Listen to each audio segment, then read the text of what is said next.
Já parou para pensar como é que a gente consegue, sei lá, ler notícia do Japão, conversar com um amigo na Europa, ou simplesmente usar aquele emoji de coraçãozinho no celular?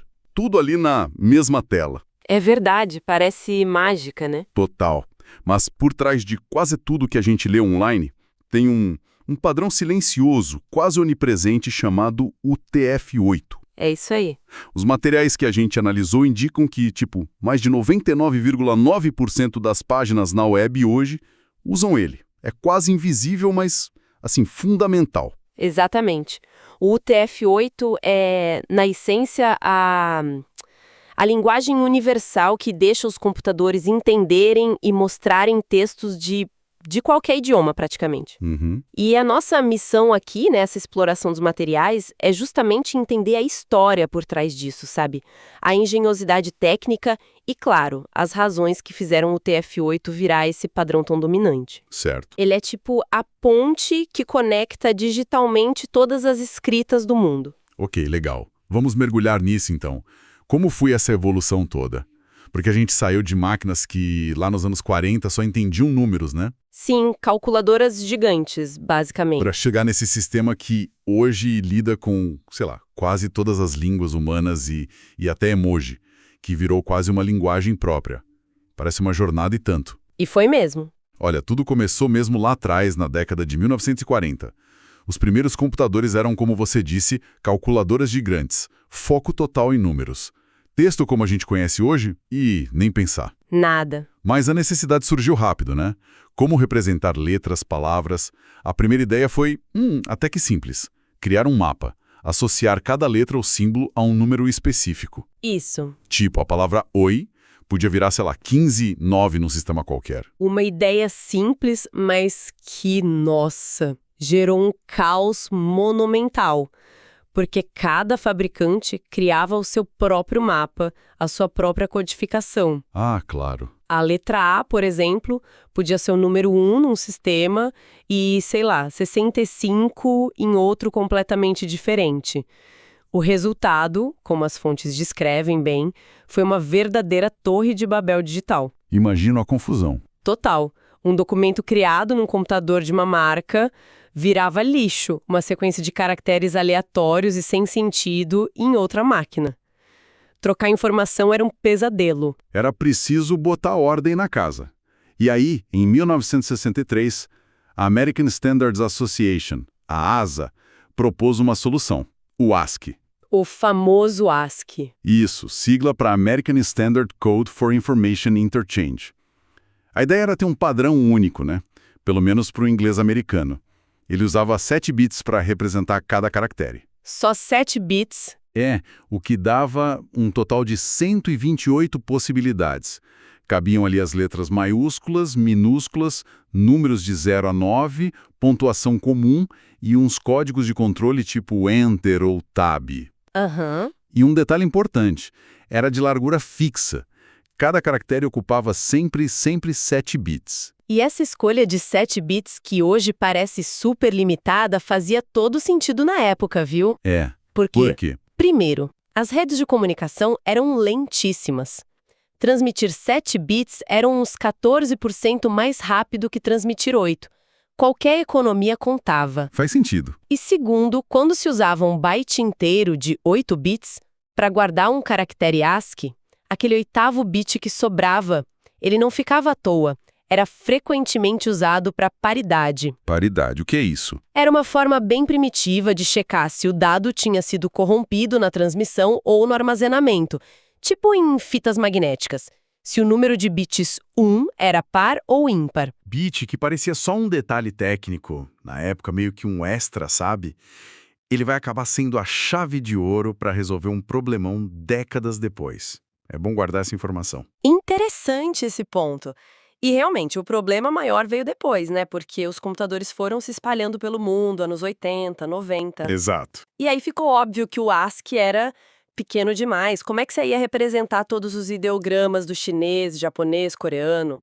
Ou mesmo para nós, as letras acentuadas do português, francês, alemão. Não dava. O padrão focado no inglês simplesmente não dava conta da diversidade linguística do mundo. Pois é, a necessidade de um padrão verdadeiramente universal era urgente. E é nesse cenário que surge o consórcio Unicode. Ah, Unicode. Sim. E aqui tem um ponto crucial que as fontes destacam bastante. O Unicode em si não é uma codificação. Ele não diz como armazenar os caracteres em bits. Não. Então, o que ele é? Ele é, antes de tudo, um mapa gigantesco, um mapa universal. A missão do Unicode é atribuir um número único, exclusivo, chamado ponto de código, ou code point, para cada caractere de todas as línguas conhecidas. Todas, mesmo as antigas. Todas, incluindo as históricas, símbolos matemáticos, técnicos e, claro, os onipresentes emojis. Uau! Depois de criar esse mapa gigantesco, aí sim veio o desafio técnico. Qual a melhor forma de representar esses milhares, talvez milhões de pontos de código diferentes, usando só zeros e uns? E pelo que os materiais indicam, essa não foi uma decisão fácil, né? Tinha uma encruzilhada tecnológica ali. Tinha, sim. Basicamente, duas grandes opções se apresentaram, com filosofias bem diferentes. Quais eram? Opção 1, chupar o balde da compatibilidade. Criar um padrão totalmente novo, usando mais bits por caractere. Tipo, 16 bits. Dobro do ASCII, praticamente. É, o que daria mais de 65 mil combinações. A vantagem seria a simplicidade de ter uma largura fixa maior.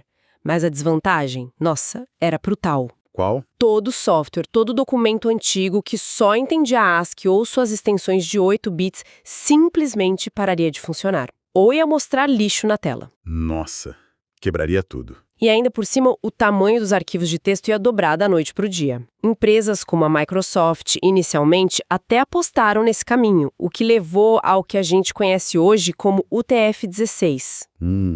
E a segunda opção? A opção 2 era priorizar compatibilidade a todo custo, ou seja, inventar um jeito inteligente de estender o ASCII. Como assim? Estender? De forma que os sistemas antigos continuassem funcionando com textos novos, mesmo que não mostrassem os caracteres desconhecidos, tudo bem, mas que os sistemas novos pudessem lidar com o universo Unicode inteiro. Entendi. Manter a base funcionando. Exato. E a pressão por essa via era enorme. Protocolos vitais da internet, como o SMTP, aquele sistema que os servidores usam para trocar e-mails, sabe? Eram estritamente baseados em ASCII de 7 bits. Ah, verdade. E grandes empresas como ISO, Apple, IBM, Xerox, elas precisavam desesperadamente dessa continuidade. Não dava para jogar tudo fora. Entendi. Então a opção 1 era mais limpa tecnicamente, talvez, mas ia causar um caos na transição. A opção 2 era mais complexa de criar, mas prometia uma transição suave. Isso. E o TF8 nasceu como a solução para essa segunda opção, a da compatibilidade. Precisamente.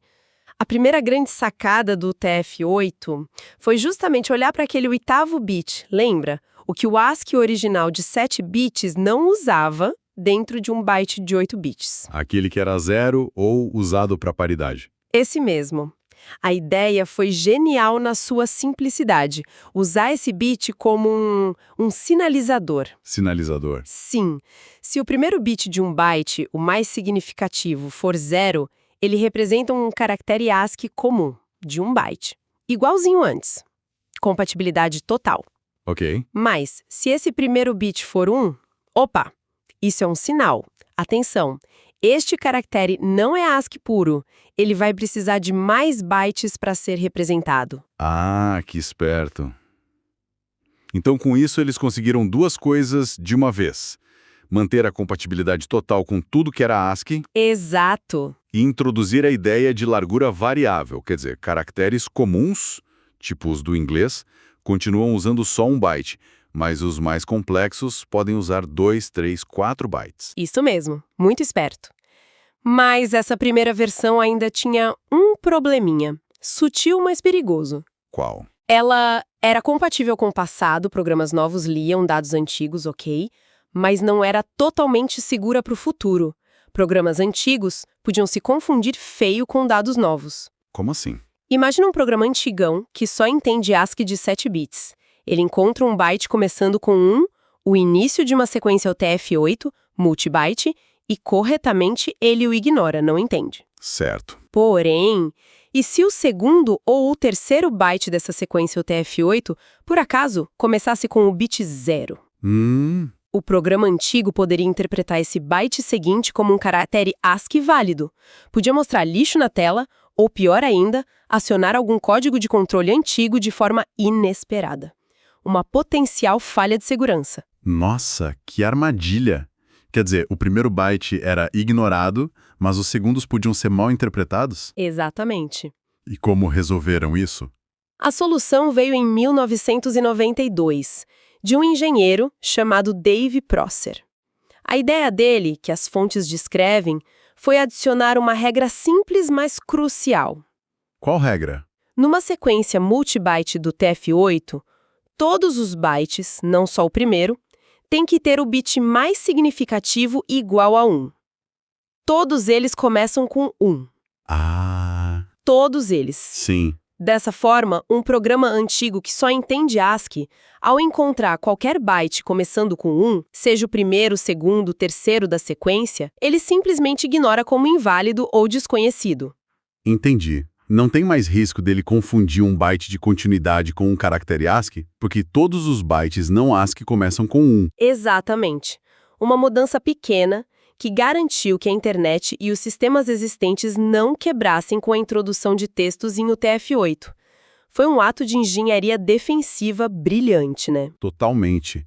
Resolveu a compatibilidade de forma segura.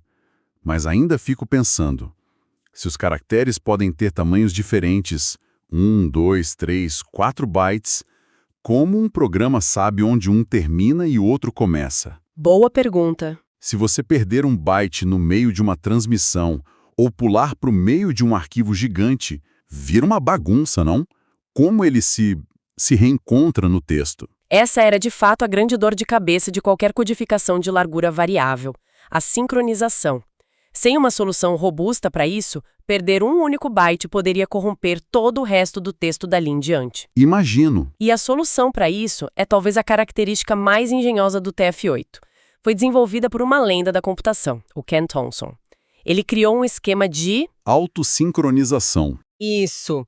A ideia é usar os primeiros bits de cada byte não só para sinalizar se é ASCII ou não, ou para seguir a regra do Prosser, mas para dar uma identidade clara a cada tipo de byte.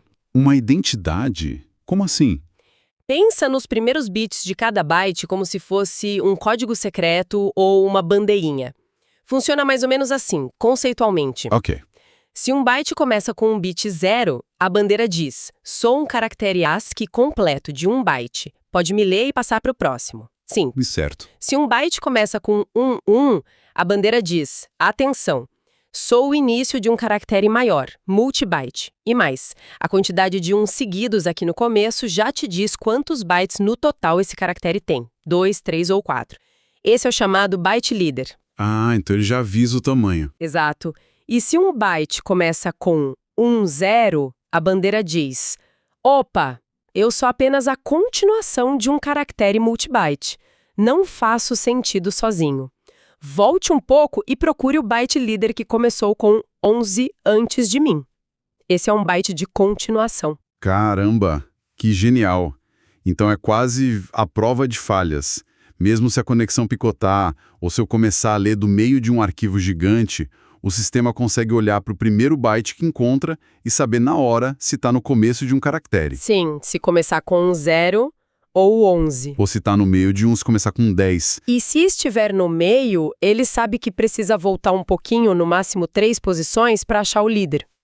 Isso é muito, muito esperto. É incrivelmente robusto. Um programa pode saltar para qualquer ponto do fluxo de dados. Encontrou um 01, beleza, está sincronizado. Encontrou um 10, opa, desincronizado, só precisa recuar 1, 2 ou 3 bytes até achar o 11. É como se cada caractere carregasse sua própria bússola, seu manual de instruções. Fantástico. Essas 3 inovações juntas, a largura variável compatível com a ASCII, a regra de Prócer para segurança com sistemas antigos e essa autossincronização genial do Thompson, formam a espinha dorsal do UTF-8. O TF-8, Unicode Transformation Format, 8-bit. Exatamente. Os materiais mencionam que essa forma final nasceu lá nos Bell Labs, com Ken Thompson e o Rob Pike, figuras-chave por trás do sistema operacional Planline, inclusive. E você mencionou que o Byte Leader, aquele que começa com 11, já indica o tamanho total da sequência? Sim, essa é outra camada de inteligência do esquema. O número de bits 1 consecutivos no início do byte leader informa diretamente o tamanho total da sequência em bytes. Como funciona na prática? Se começa com 110, tem 2 uns, a sequência toda tem 2 bytes. O líder mais um byte de continuação, que começa com 10. Ok. Se começa com 1110, 3 uns, a sequência tem 3 bytes no total. O líder mais 2 de continuação. Certo. E se começa com 11110, 4 uns totaliza 4 bytes. O líder mais 3 de continuação. Isso permite que o decodificador saiba exatamente quantos bytes de continuação, aqueles 10 pontos, ele precisa ler logo depois de encontrar um líder. Super eficiente. Fascinante engenharia por trás disso tudo. Mas tem mais uma coisa que as fontes mencionam. Representação canônica. O que seria isso? Isso é fundamental para consistência e segurança.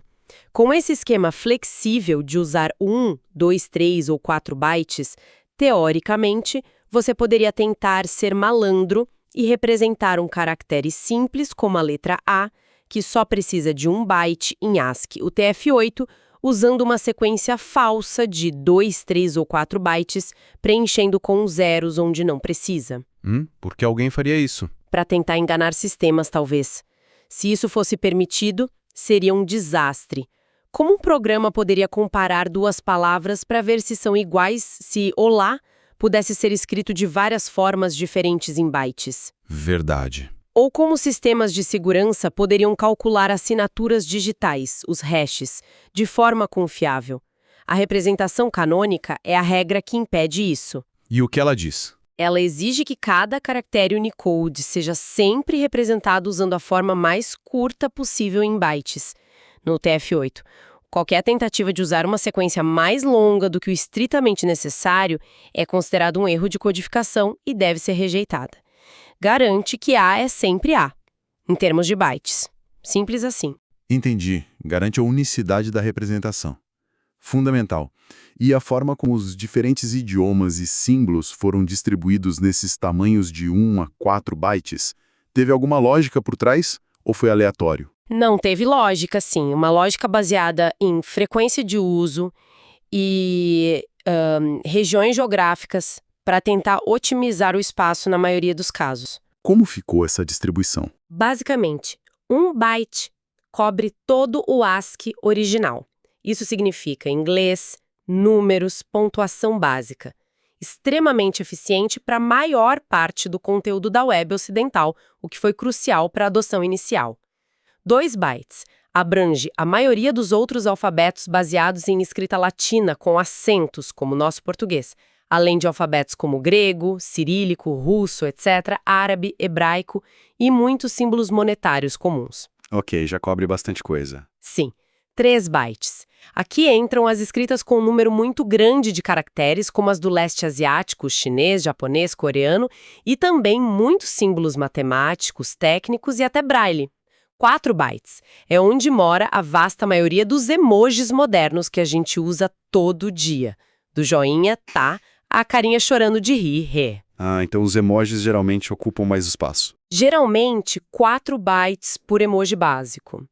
E vale notar que o UTF-8 foi projetado com muita folga, sabe? Ele tem capacidade teórica para representar cerca de 2,1 milhão de pontos de código diferentes. Nossa. Mas o padrão Unicode atual define apenas cerca de 1,4 milhão, incluindo áreas de uso privado e tal. Ou seja, tem espaço de sobra para décadas de novas línguas, símbolos e, claro, mais emojis. Não vai faltar espaço tão cedo. Não mesmo. Agora, uma coisa que às vezes confunde as pessoas e que as fontes abordam bem é que o que a gente vê com um único caractere na tela nem sempre corresponde a uma única unidade para o computador, sabe? Como assim? Nem sempre é um único ponto de código Unicode e, portanto, uma única sequência UTF-8 de 1 a 4 bytes. É aí que entram os chamados agrupamentos de grafemas, ou grapheme clusters. Agrupamentos de grafemas. Isso tem a ver com aqueles emojis de cores de pele diferentes ou as bandeiras de países? Exatamente isso. O exemplo clássico que as fontes dão é o emoji de família. Visualmente, para nós, é uma imagem só, certo? Certo, uma família. Mas, por baixo dos panos, para o computador, ele é formado pela combinação de 4 emojis separados. O homem, macho, a mulher, fêmea, a menina, girl, e o menino, boy. Ah, são 4 emojis juntos? Sim, e para colar eles numa imagem só, se usa um caractere especial e invisível entre eles, chamado Zero with Joiner, ou ZWJ. Zero with joiner. Tipo uma cola invisível. Exato. E cada um desses emojis individuais, homem, mulher, etc., e cada ZWJ tem seu próprio ponto de código Unicode e sua própria representação em bytes no UTF-8. E quanto ocupa tudo isso? Como esses emojis e o ZWJ geralmente usam 4 bytes cada um no UTF-8, o resultado final, como os textos indicam, é que aquele único símbolo visual da família ocupa, na verdade, 25 bytes. 25 bytes para um desenho? Caramba! É por isso que, às vezes, quando você aperta backspace num emoji desses mais complexos, parece que apaga várias coisas de uma vez, ou a contagem de caracteres num tweet ou SMS fica meio esquisita. Faz todo sentido agora. Isso levanta uma questão interessante. Como os programas deveriam contar caracteres, então? É pelo número de bytes, pelo número de pontos de código Unicode, ou pelo número de coisas que a gente vê na tela, os tais grafemas? Essa é uma pergunta de $1 milhão, e a resposta é: depende do contexto. Para limitar o tamanho de uma mensagem numa rede, talvez contar bytes seja o certo. Para fazer um processamento linguístico mais profundo, contar pontos de código Unicode pode ser melhor. Mas para interface com o usuário, tipo mover o cursor com as setinhas do teclado, contar grafemas é o que faz mais sentido, é o mais intuitivo. Entendi. É um desafio constante para os desenvolvedores de software, então. Com certeza. Ok, entendi dessa complexidade extra. Mas voltando para o quadro geral, por que o TF-8 venceu tão esmagadoramente? Porque ele está em mais de 99,9% da web e não outras alternativas, como o UTF-16 que você mencionou lá atrás. Sintetizando tudo que a gente viu aqui, parece que foi uma combinação de fatores, né? Um pacote de soluções bem equilibrado. Exatamente. Acho que essa é a palavra-chave: equilíbrio. O UTF-8 não era, talvez, a solução mais pura ou simples na teoria, mas foi disparada a mais pragmática e eficaz na prática. E quais foram os pilares desse sucesso? Os materiais reforçam bem e acho que podemos resumir em 4 pontos principais. Primeiro, e talvez o mais importante de todos, a compatibilidade total com o ASCII. Isso foi crucial. Permitiu uma adoção gradual, sem quebrar a internet e os sistemas legados que já existiam. Facilitou a transição. Demais. Segundo, a eficiência de espaço para a maioria dos casos de uso. A largura variável manteve textos em inglês e a maioria das línguas latinas super compactos, 1 byte por caractere, o que é vital para o desempenho da web. Ao mesmo tempo, abriu as portas para todas as outras línguas. O UTF-16, por exemplo, ia gastar 2 bytes para cada letra A, B, C do inglês, um desperdício enorme. Verdade. Terceiro, a robustez contra erros. Aquela autossincronização tornou o padrão muito resiliente a falhas de transmissão ou corrupção de dados, essencial na internet que não é perfeita. A tal bússola interna? Isso. E quarto, a universalidade. A capacidade de representar em teoria qualquer caractere definido pelo Unicode, seja ele presente ou futuro. Preparado para o futuro. Exato. Essa combinação de pragmatismo, eficiência, robustez e universalidade o tornou a escolha natural para um mundo digital cada vez mais global e interconectado. A estatística de uso na web hoje é a prova definitiva do seu triunfo, não tem para ninguém. Fazendo uma retrospectiva rápida, então, a gente começou com a necessidade básica de colocar texto em máquinas que só entendiam números. Passamos pelo caos das codificações incompatíveis de cada fabricante. Uma confusão só. Aí veio a primeira tentativa de padronização com o ASCII, importante, mas limitado ao inglês. Depois o sonho de um mapa universal com o Unicode. O mapa de todos os caracteres. E, finalmente, chegamos à engenharia brilhante e, como você disse, pragmática do UTF-8, que conseguiu conectar o passado, o legado ASCII, com as necessidades de um futuro global, multilingüe e cheio de emojis. Exatamente. Então, o que tudo isso significa no final das contas? Qual o grande impacto? Significa que por trás de cada página da web que a gente acessa, cada e-mail que a gente manda, cada mensagem de zap ou post em rede social que a gente troca com gente do outro lado do mundo, existe essa linguagem invisível trabalhando ali nos bastidores o tempo todo. É verdade. O TF-8 é um testemunho poderoso de como um problema técnico, que era extremamente complexo, essa questão da interoperabilidade, que podia ter fragmentado a comunicação digital global em ilhas isoladas, foi resolvido de uma forma elegante, eficiente e, acima de tudo, incrivelmente resiliente. Ele é, sem sombra de dúvida, uma das peças mais fundamentais e talvez menos celebradas da infraestrutura da informação que sustenta a nossa sociedade conectada hoje. A gente usa todo dia e nem pensa nisso. E essa história toda deixa uma reflexão interessante, não acha? A trajetória do UTF-8 mostra como uma limitação inicial, aqueles 7 bits do ASCII, que deixaram o 8º bit meio sobrando, meio sem uso definido. Aquele bit extra. Isso. Acabou se tornando a chave, a porta de entrada para uma solução muito maior e mais flexível. E também como uma estrutura de dados inteligente, aqueles padrões de bits, as bandeirinhas, 0, 11, 10, que permitem a autossincronização, resolveu um problema que parecia ser um beco sem saída da largura variável. Exatamente. Isso faz a gente pensar, né? Será que existem outras áreas, na tecnologia ou até fora dela, onde limitações aparentes, coisas que parecem um problema, na verdade escondem potenciais inesperados? Onde uma restrição, em vez de ser só um obstáculo, pode ser justamente o gatilho para a gente encontrar uma solução mais criativa, mais robusta, ou onde uma forma inteligente de estruturar informação, como essas bandeirinhas do TF-8, pode resolver desafios complexos de maneiras que a gente nem imaginava. É uma boa provocação. Fica a provocação para a gente olhar os problemas ao nosso redor com essa perspectiva, buscando a engenhosidade que pode estar escondida nas restrições e na estrutura das coisas. Às vezes, a solução está ali, esperando uma forma diferente de olhar.